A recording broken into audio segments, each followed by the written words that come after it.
Alright, now let's go ahead and discuss regularization for sparsity, L1 regularization. As we have already discussed about the problem with the L2 regularization.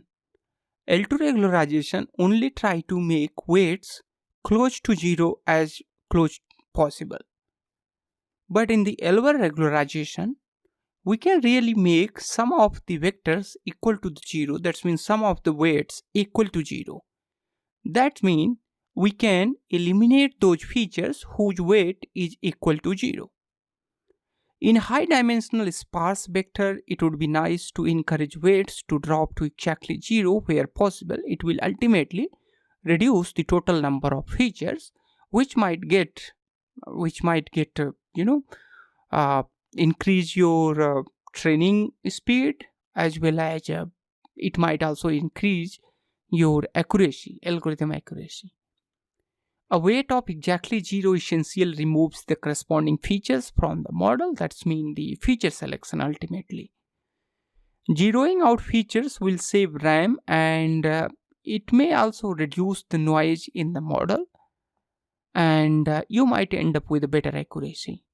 It's like selecting only the important features. There are some differences between the L1 and the L2 regularization which we can discuss here. L2 do not make weights to 0, but L1 does. L2 and L1 penalize weights differently. In L1, it penalizes weights with the square, but in L2, it penalizes weights with its square value, but in L1, it penalizes just with the weight values. So you can think it like this. In L2, we had seen that L2 is equal to W1 square plus W2 square plus W3 square. That's mean the square sum of the weights. But in the L1, we can think of that it is the sum of the absolute values of the weights. L2 and L1 have different derivatives as well. The derivative of L2 is 2 times of the weight because it is a weight square, and the derivative of L1 is k.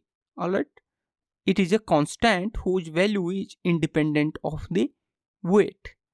You can think of the derivative of the L2 as a force that removes X% of the data from our training set. Alright, so if you try to remove that X% for the millions of the time, still you are not going to make it 0 because there is a little fraction of that data will left there. Even though you can make it something like nuclear decay. Alright, so in the decay element, so it takes the billions of years to decay at 0%. Alright, otherwise it might not decay at 0%, because at every time, at every half of its life, it only decreases at some percentage or half percentage of its overall current value. Alright, similarly, if you select, let's say the weight is equal to the 1 and you try to remove it 50% at a first rate, then it is going to be the 0.5. Then at the second time it's 0.25, then it's 0.125, then 0.075. And similarly, it might get close to 0, but it is not going to be exactly 0.